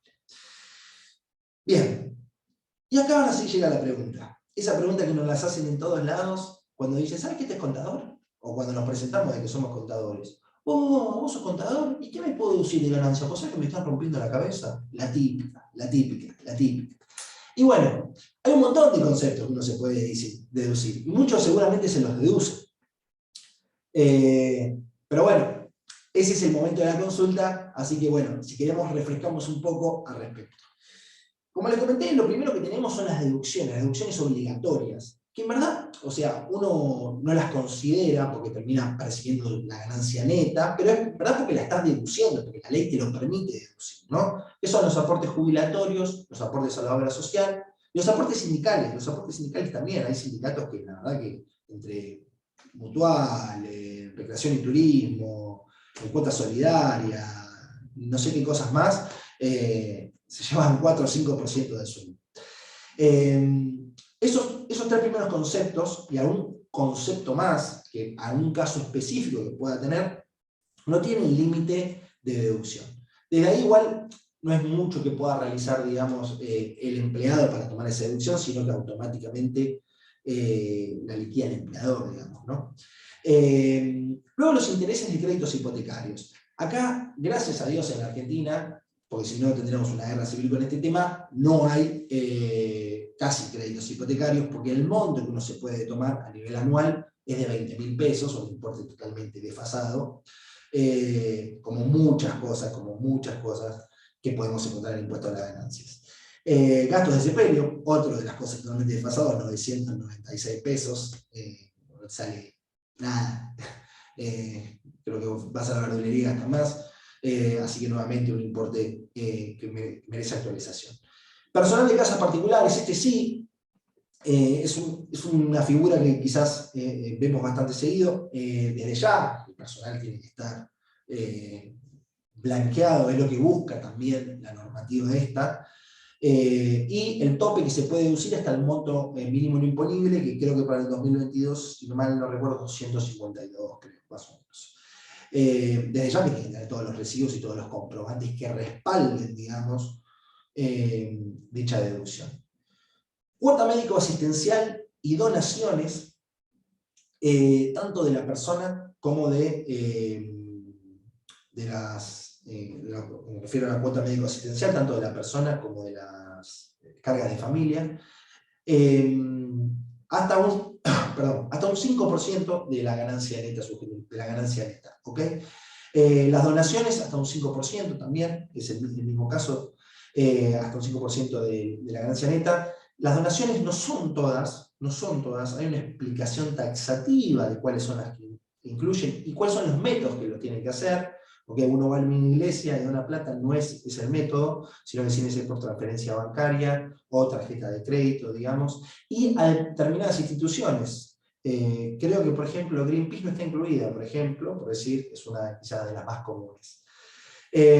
Aportes de socios a sociedades de garantía recíproca. Esto no tiene límite de deducción. Es una figura que algunas están empezando, siempre estuvieron, pero algunos tratan de hacer uso de esta deducción y van por esto. No tiene límite de deducción y siempre y cuando dichos importes permanezcan en la sociedad de garantía recíproca por un plazo mínimo de 2 años. Si son retiradas antes, se tienen que ingresar el impuesto y los intereses correspondientes. Corredores y viajantes de comercio y los gastos de movilidad, viáticos y representación. Aportes efectuados a cajas complementarias de previsión. Alquiler de inmueble destinado a la casa habitación, otra figura normalmente medianamente nueva, creo que será del año 2017, buscando también darle un poco más de formalidad al rubro de locación de inmuebles, que siempre fue un rubro muy negrero, entre comillas, si lo queremos decir. Lo que busca es fomentar desde ya la inscripción de los contratos y la correspondiente facturación. Dicho alquiler se puede deducir hasta en un 40%. siempre y cuando no exceda el mínimo imponible y cuando el contribuyente no posea un inmueble a su nombre. Indumentaria y equipamiento para uso exclusivo en el lugar de trabajo. Atención con esto, porque este sí es una de que hoy en día con esta especie de home office están muchos tratando de aprovechar y meter ahí en ese concepto, que creo yo no tiene límite, pero creo que sí se va a poner la lupa ahí, que el inspector podría poner la lupa ahí, porque sí es muy normal encontrarse con que en este nuevo híbrido que tenemos, en el que se trabaja algunos días en la oficina, algunos días desde casa, en la compra de equipamiento, por ejemplo, para computadora, micrófono, cámaras y esas cosas en la deducción. La normativa lo que nos establece es que tiene que ser de uso exclusivo para el trabajo. O sea, si se le da otro uso, no debería admitirse la deducción. Por ejemplo, vamos al caso, indumentaria. Uno dice, yo me compro una camisa para ir a trabajar a la oficina, la camisa no entra dentro de las deducciones admitidas. Porque es una camisa estándar que yo podría utilizar luego en una fiesta, por decir un lugar. Ahora, en cambio, si esta camisa es una camisa que a mí me obligan a utilizar, que tiene un logo de la empresa donde trabajo, en ese caso no da lugar a dudas de que solo es utilizada en el lugar de trabajo. Ella, si quiere ir a una fiesta con esa camisa, lo puede hacer, queda a criterio de cada uno. Pero bueno, lo mismo con la indumentaria de trabajo, por ejemplo, un mameluco de trabajo, ¿no? O uniformes de guardias de seguridad, por ejemplo, que tienen un uniforme específico. En ese caso, sí se puede asignar con facilidad de que se trata de indumentaria exclusiva para la utilización en el lugar de trabajo. En este caso, el equipamiento debería ser lo mismo, ya que es muy difícil determinar cuánto se usa exclusivamente para el trabajo y cuánto se usa para goce personal. Gastos de guardería y jardín materno-infantil, eso siempre y cuando el empleado no lo provea, digamos, el empleador no lo provea en su empresa. Entonces los gastos, los reintegros, que podrían, en caso de que el empleador acceda a cubrir esos gastos de guardería, los gastos que uno realizaría, digamos, lo podría deducir. Las deducciones personales, esas son las deducciones de cargas de familia, hijo, cónyuge, ganancia no imponible, deducción especial incrementada, las que vemos todos los años. Honorarios por servicio de asistencia sanitaria, también es similar a la anterior, hasta un 5% de la ganancia neta. Seguros de retiro privado, prima de seguro de casos de muerte mixtos o retiro. Estos importes se actualizaron, antes eran de 996 y ahora pasaron a 12.000. Impuestos a los débitos y créditos en cuentas bancarias, percepciones para operaciones de turismo abonados en efectivo y percepción por compra de moneda extranjera y asesoramiento de tarjeta de crédito y débito.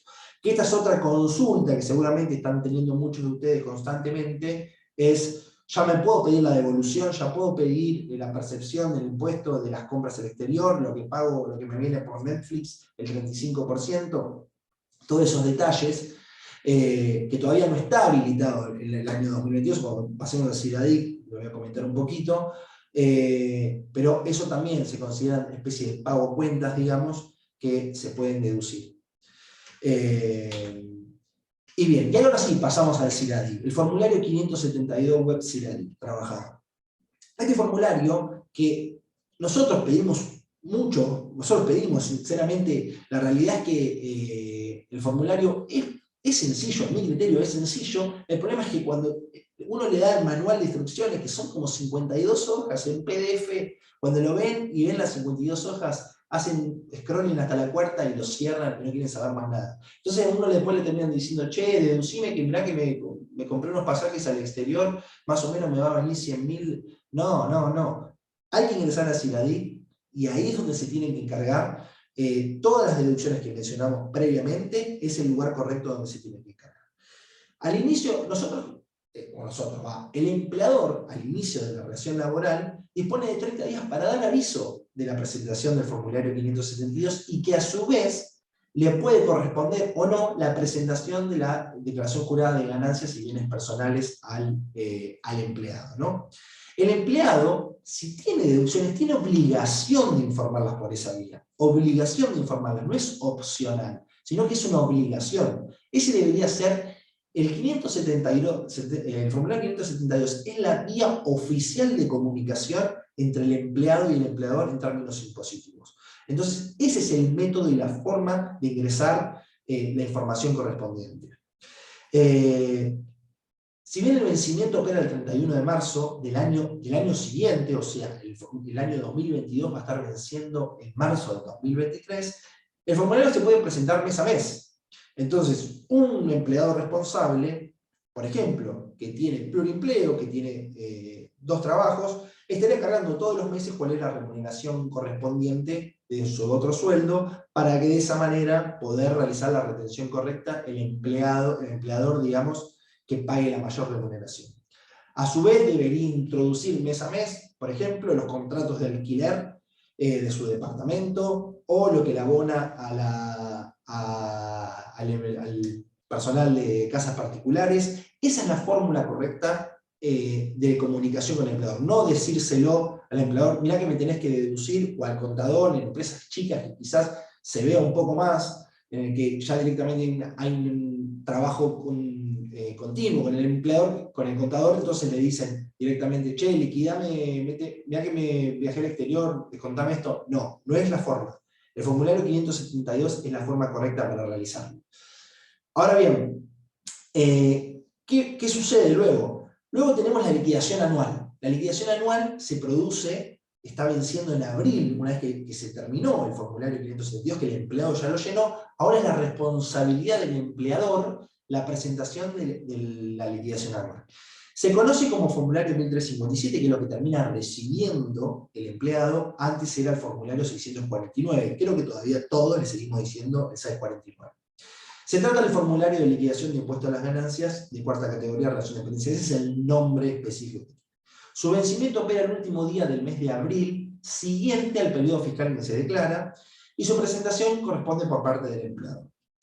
Si la liquidación arroja un saldo a retener o a devolver, la misma se deberá realizar hasta el último día hábil del mes de mayo. Se puede realizar tanto en la devolución en abril como en mayo. ¿Por qué ahora es significativo esta liquidación? Porque, por ejemplo, los pagos a cuenta, esos que hablamos de la tarjeta de crédito, si uno ingresa al CIRADí, si uno quiere cargarlos, los trae automáticamente. Algunos seguramente lo ha probado. Ahora, si uno quiere cargarlo, lo que va del 2022, no te lo permite. ¿Por qué? Porque pide que el periodo esté cerrado. Entonces, recién, digamos que alguien tiene compras significativas en el exterior, por ejemplo, o gastos en dólares, o por compra de dólar para atesoramiento, y es significativo, la devolución se le va a hacer recién ahora, recién en abril o en mayo del 2023. Entonces, toma mayor relevancia quizás esta liquidación anual. Por otro lado, también les comenté lo del SAC, que por un lado lo veníamos devengando por 12ava partes, y después si había una diferencia entre lo que realmente percibí y lo realmente retenido, se tenía que devolver o retener en este momento. En caso de que la remuneración bruta del empleado supere la suma de 3.700.000, este es a importes del año pasado, la declaración del 2021 que hicimos hace un par de meses, la presentación debe realizarse por parte del empleador a través de presentación de declaración juradas y pagos, y el empleado obtendrá una copia del mismo disponible en el sitio CIRADIC Trabajador. Si la remuneración no supera el importe antedicho, el formulario podrá ser entregado directamente al empleado. ¿Qué termina sucediendo? ¿Qué terminamos haciendo el formulario cuando el empleado lo solicita porque tiene que presentar ganancias, porque supera ese importe que es el monto de ganancia de declaración jurada informativa? Al menos al 2021, muy probable que al 2022, si Dios quiere, debería actualizarse. Normalmente se actualiza año a año. Entonces, la realización de la liquidación anual es obligatoria, debería realizarse, no voy a decir obligatoria, debería realizarse para todos los empleados. Se tiene que presentar a través de presentaciones de declaración jurada y pagos cuando corresponde hacer la declaración, al empleado le corresponde hacer la declaración jurada informativa, y cuando no, se puede entregar directamente en mano por la vía que sea, directamente al empleador sin necesidad de hacer la presentación. Se puede, aún así, hacer la presentación a través de presentaciones de declaración de cuentas y pagos cuando el importe no alcance los 3.700.000. Si uno lo quiere hacer igual, lo puede realizar. Y como les dije, en el web, la CIRADIC del trabajador va a tener la copia del formulario 1357 para que luego el empleado se lo entregue a su contador o si se autodeclara que lo realice él mismo en la declaración jurada. Ahora bien, vamos a hablar un poco de estos parches que se introdujeron el año pasado, que este año siguen, y no sabemos qué va a pasar el año que viene, no sabemos si este año se terminó, Dios quiera que sí, que ya sea con esta normativa, que no tengamos otras modificaciones, pero es normal encontrarse que a mitad del periodo fiscal hay una modificación. Hasta el periodo de vengado de mayo de 2022 veníamos con estos montos. ¿Qué es lo que sucedía? Más o menos lo tenemos algo en la cabeza, pero el que no, lo repasamos. La deducción especial para los salarios y haberes inferiores a 225.937. ¿Qué se hacía? En la medida en que el promedio de la remuneración bruta mensual o remuneración bruta mensual, o sea, es el inferior de los dos, el promedio o la remuneración. Después lo vamos a ver en un ejemplo. No supere la suma, esto es de enero a mayo, ya sucedió, de 225.000, había que adicionar una deducción que sea equivalente, esa deducción, a que nos dé un impuesto sujeto, una ganancia sujeto a impuesto igual a 0. ¿Ok? Que no tenga que ingresar ninguna, no se tenga que declarar, realizar ninguna retención. ¿Qué nos está diciendo? Que las remuneraciones brutas o el promedio de las mismas de 225 hacia abajo están exentas en el impuesto a las ganancias. ¿Ok? Por otro lado, había otro tramo. ¿Qué era lo que sucedía? El que cobraba 226.000 pesos terminaba cobrando mucho menos dinero que el que cobraba 224.000, porque le aplicaba toda la fuerza de la ley sobre su importe, digamos, sobre su sueldo. Entonces se generaban discrepancias. Entonces, ¿qué se estableció? Se estableció una especie de segunda parte de deducción especial incrementada que nos dice que los sueldos que van de 225 a 260.000 se tiene que ingresar una deducción especial incrementada en base a una escala que es larguísima, no la pegué acá, si alguno lo quiere buscar, está en la resolución 5206 de AFIP, en donde tiene que ver en qué tramo ingresa y de esa manera ingresar esa deducción. ¿Eso qué hace? Que nos dé una ganancia sujeta a impuesto inferior a lo que hubiera correspondido, ¿no? Y de esa manera atenuar ese traspaso entre el tope de 225 y el resto de las categorías. Si pasamos de 260.000, recuerden que estoy hablando desde enero a mayo, ya es el método tradicional de liquidación, ahí no tenemos injerencia alguna, ¿ok? Bien, continuamos. Ahora, la resolución actual, esta, la que le venía diciendo, la 5206, nos actualiza los importes y tenemos los importes que se están utilizando a partir de junio y son los vigentes. ¿Qué es? Para la deducción especial del primer tramo son 280.792. A su vez, esta resolución también nos dice que el SAC, por el mismo importe, está exento. ¿Ok? También lo actualizó, porque antes también era de 225 y se actualizó. Entonces, las remuneraciones hasta 280.000 están exentas porque al importe que nos da de ganancia neta sujeto a impuesto hay que poner una deducción incrementada igual a que nos dé, para que la ganancia neta sujeto a impuesto nos dé 0. Lo vamos a ver en un ejemplo posteriormente. Y posterior a eso, nuevamente, para no crear esa discrepancia entre el límite, desde 280.792 a 324.182 es una escala, dependiendo de dónde se sitúe el sueldo bruto, se deberá aplicar la determinada deducción especial, una deducción especial incrementada, ya por tabla, digamos, fija. ¿Ok? Vamos a ejemplos y lo vamos a ver y lo van a entender mucho mejor. Vamos al primer caso. Un empleado siempre estamos hablando de septiembre, ¿ok? Yo lo que hice acá, arranqué la liquidación, digamos, a septiembre, a valores de, está como prorrateado lo que vendría a ser una porción de un mes, si vamos al caso. Entonces, tenemos un empleado con un sueldo bruto mensual de 105 pesos. 105.000 pesos, perdón, 105.000 pesos. Sueldo bruto, 105.000 pesos. Deducciones, cuando ahí hablo de deducciones, hablo de las deducciones ley, eso es el 17%, ¿ok? De seguridad, seguridad social, de PAMI, de obra social. Nos da un sueldo neto de 87.150. Ahora, el mínimo no imponible, si yo lo divido por 12, me da 21.047. Lo mismo con la deducción especial de cuarta categoría, me da 101.025,94. La suma de ambos me da 122.000 pesos aproximadamente. El sueldo neto es de 87.000 pesos, no está alcanzado, ¿ok? No está alcanzado ya por la propia legislación del impuesto a las ganancias. Ese sueldo no está alcanzado. Ahora bien, ven ustedes, y acá aprovecho la situación. Ganancia no imponible 21.000 y deducción de cuarta categoría 101.000. Acá se considera que no existe ningún otro tipo de deducción, como puede ser carga de familia, alquileres, personal de casa particulares, créditos hipotecarios, lo que sea.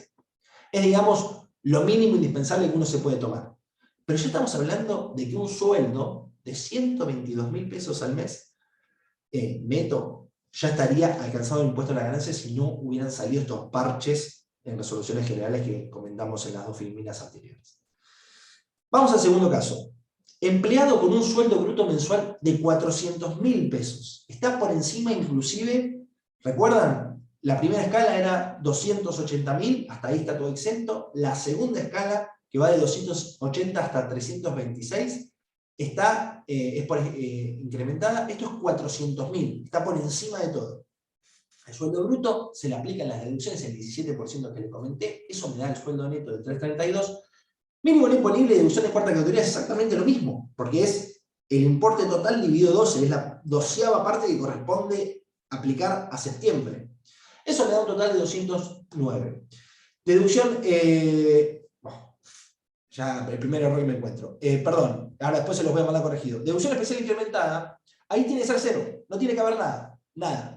Y digamos, la ganancia neta sujeto a impuesto va a ser la totalidad, 209. Acá queda por fuera de todo. Les pido disculpas que estuve trabajando, se ve que trabajé con otra y lo copié. Después se los voy a mandar corregido eso. En este caso, en deducción especial incrementada es cero. Aplica directamente el método de ganancias tradicional que conocemos siempre a 209.926 y le aplicamos la escala del impuesto que corresponde para determinar la retención. Ahora bien, vamos a un empleado con un sueldo bruto de 260.000 pesos. Está por debajo de los 280.000 de la primera parte que les comenté. Sueldo bruto 260, deducciones 44, 17%. Sueldo neto, mínimo imponible, deducciones, eso es igual. Nos damos un total de 93. Y esa deducción especial incrementada, que yo pongo 93, hay que ponerla para que la ganancia neta sujeto de impuesto cero. Entonces es exactamente lo mismo. Si el sueldo bruto está debajo de 280.000, hay que poner una deducción especial incrementada que te iguale el subtotal para que quede en cero la ganancia neta sujeto a impuesto. ¿Ok? Es así.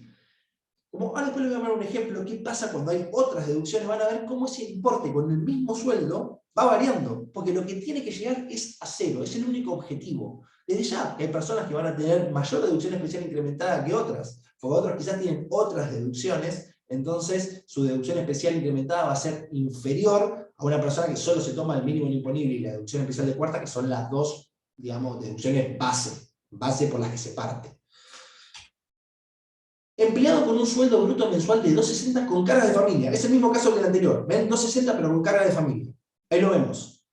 Tiene mínimo imponible y tiene la deducción por cónyuge y por hijo, que también es el prorrateo mensual, la 12ª parte que le corresponde imputar de cónyuge e hijo. Como verán, da un subtotal menor y la deducción especial incrementada es menor. ¿Por qué? Porque hay que igualar a cero. No puede quedar en negativo, digamos. El único objetivo es igualar a cero, lo dice, digamos, la reglamentación. Hay que incluir una deducción especial incrementada que lleve la ganancia neta sujeta a impuesto a valor cero. ¿Ok? Continuemos.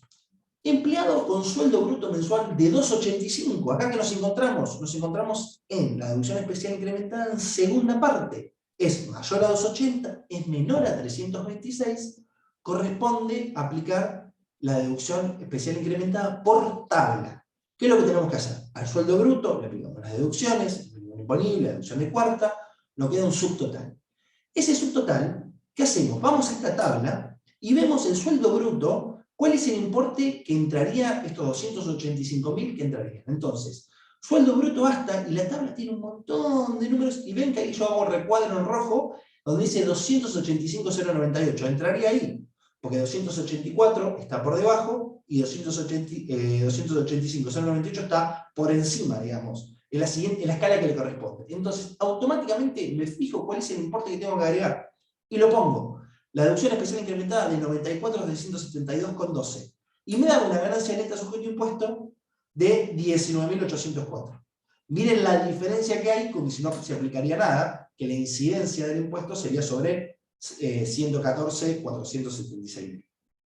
¿Ven cómo es esto?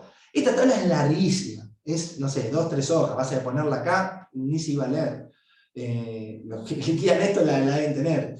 Dios quiera que tengan un sistema de liquidación o una buena planilla de Excel o un buen sistema de gestión de sueldos, porque si no, hacerlo de manera manual es una locura. Continuamos.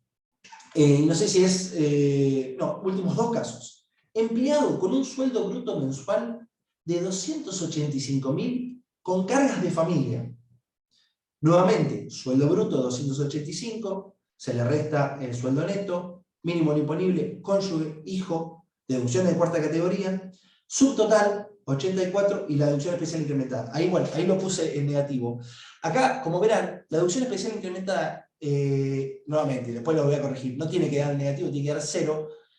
Es el mismo, entra en la misma escala, pero tiene deducciones de familia. Entonces, esta persona no va a pagar impuesto porque la ganancia neta sujeto a impuesto, digamos, va a quedar en 0 o negativa. En este caso, en 0, no se puede poner negativa.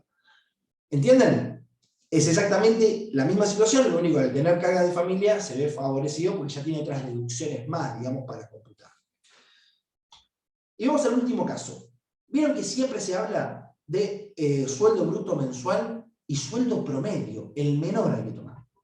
Miren esta situación, empleado con sueldo bruto mensual de 285, o sea, se debería encontrar en la escala que vimos recién, en esta de acá o en la anterior. Pero su sueldo promedio, o sea, a septiembre, si nosotros tomábamos las 9 remuneraciones que hubo hasta septiembre y la dividíamos por 9, nos da 275, está por debajo de los 280 que establece el primer tramo. Entonces, ¿qué se hace? Sueldo bruto, menos deducciones, mínimo no imponible, deducciones de cuarta, y acá se aplica la deducción especial incrementada para igualar a 0. ¿Por qué? Porque lo que a mí me determina qué escala tengo que aplicar es el bruto mensual o el promedio, el menor. En este caso, como es menor, el promedio menor es 275, es el que manda, digamos, entonces se va por la deducción especial de primera parte, que es el monto que iguale a 0. En caso de que daba por encima de 280, serían como los casos anteriores, que tengo que ir a la tabla y fijar cuál es el importe de sueldo bruto correspondiente. ¿Me explico? Espero que sí. Es complejo, no es sencillo, y sé que, nada, o sea, ya, por suerte ya llevamos más de un año liquidando lo que hacemos esto, y más o menos le vamos agarrando la mano, pero quizás alguno que lo viene viendo ahora, que más o menos se tiene que meter, se debe estar agarrando la cabeza. Bueno, esta es la que le comenté. Y bueno, y eso sería un poco lo que es ganancias de cuarta categoría. Antes de abrir las preguntas, quiero comentar un fallo que salió ayer o antes de ayer. Voy a compartir otra pantalla. Acá está. ¿No? Dejar de compartir.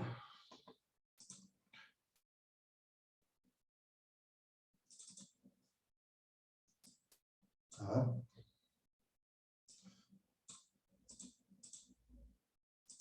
Un segundo.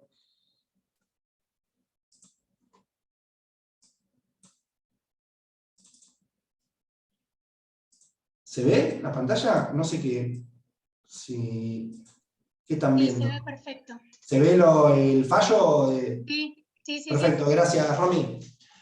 Bueno, les quiero mostrar, no cantemos victoria con esto, porque es un primer paso, es una medida cautelar, lo que les estoy mostrando, pero sí me parece que es importante.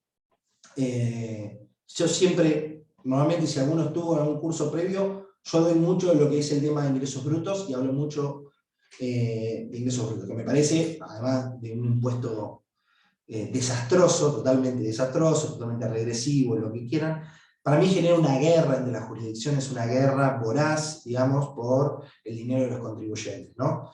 Siempre digo que ingreso bruto tiene 3 procesos en el que te cargan en el momento en que vos comprás, digamos, mercadería o producto, te pagas una percepción, después cuando vendés te hacen una retención, y después cuando te acreditan en tu cuenta bancaria, te aparece en el CIRCREV otra retención más. Entonces, por una misma operación, por una operación completa, digamos, de compra y venta de un producto, estás pagando 3 veces ingresos brutos y muchas veces genera saldos a favor totalmente distorsivos. Les voy a compartir este fallo, no es un fallo, es una especie de cautelar, de medida cautelar de la Corte Suprema de la Justicia de la Nación entre Loma Negra y Misiones. Miren, Loma Negra, siempre tenemos que recalar en peces gordos. Cuando un pez gordo, una empresa importante lo hace, es cuando esto llega a estas instancias, ¿no? Loma Negra promueve la acción prevista en el artículo 322 del Código Procesal Civil y Comercial de la Nación contra la provincia de Misiones, a fin de obtener que se declare la inconstitucionalidad del decreto provincial, que me trae ahí, 2913 del 07 y de la Resolución General 56-2007. ¿Qué es esto? Por la Dirección General de Rentas de Misiones. ¿Qué es esto? La demanda establece un régimen de pago a cuenta del impuesto sobre los ingresos brutos conforme al cual, según se explica, la provincia de Misiones no permite el ingreso de aquellas mercaderías provenientes de extraña jurisdicción si previamente no se acredita el pago del mencionado anticipo. El que trabaja con Misiones tiene que estar familiarizado con esto. Uno no puede ingresar sin mercadería a Misiones a menos que abone este pago de cuenta, porque existen 4 puestos de control en donde se constata que el pago de cuenta está realizado, si no, se decomisa la mercadería. ¿Qué dice? Explica que en cada ocasión que un transporte con productos de Loma Negra arriba del territorio de la demandada es detenido por alguno de los puestos de control allí existentes, en los que, de acuerdo a las disposiciones que tacha de inconstitucionales, debe exhibir el comprobante de pago de los anticipos. Sostiene que la legislación provincial que cuestiona constituye una barrera para la libre circulación de mercaderías en el territorio nacional, lo que vulnera el artículo 75, inciso 13 de la Constitución Nacional, que consagra la denominada cláusula comercial, en virtud del cual el comercio interprovincial e internacional es reglamentado exclusivamente por el Congreso de la Nación.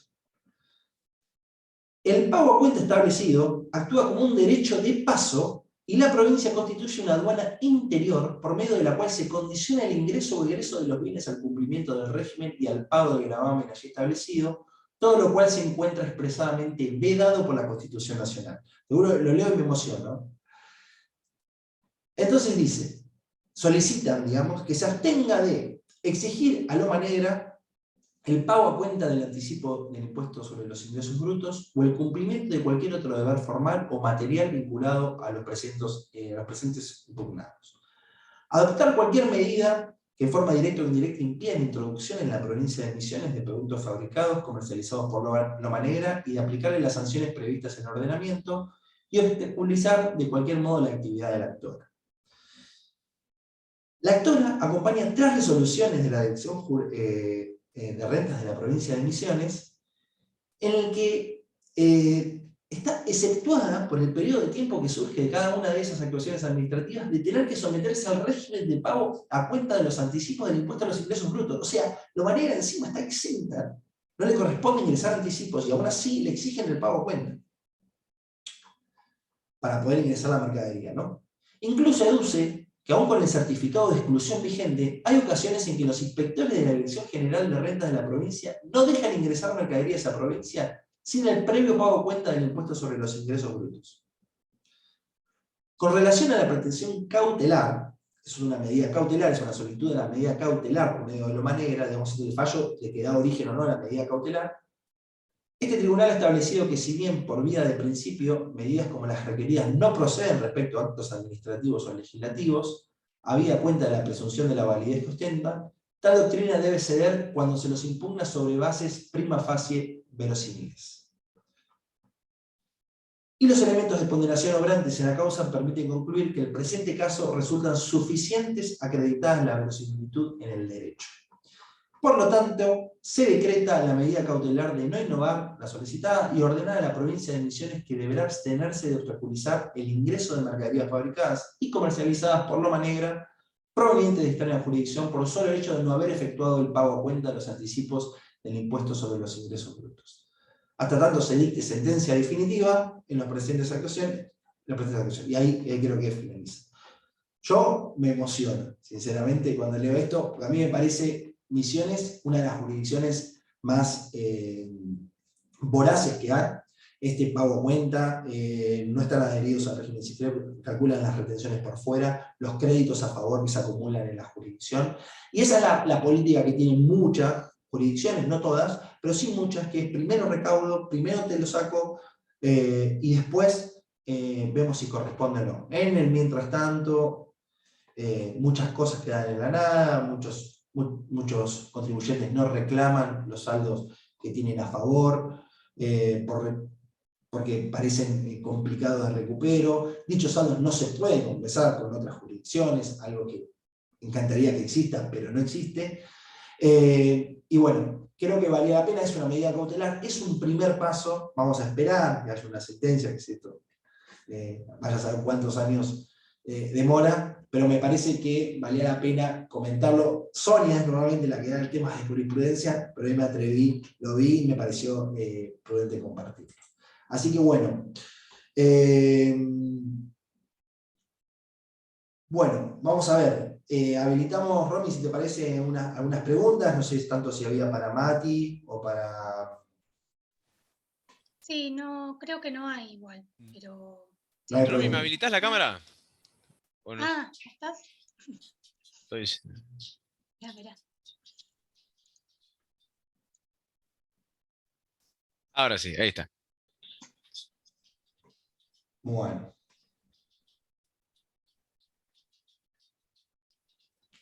¿Estás compartiendo alguien? Ah, yo, pará. Ahí está. Ahí está. Bueno. No había. ¿No hay Solamente en el preguntas? régimen si es solamente para locales o abarca... Para locales, exactamente. Eso solito. Bueno, ahí dicen el ejemplo bruto de... Sí, lamentablemente sí, es así. Bueno, nada, si no hay preguntas, les agradecemos a todos por el tiempo. Vamos a enviar la filmina, yo voy a corregir esos errores, les pido disculpas de que se me pasaron por alto. Y bueno, se los estaremos enviando, no sé si hoy o mañana, Romy, ¿no? El material. Sí, mañana, dentro de las 24 horas, van a tener el material y el link para ver la grabación.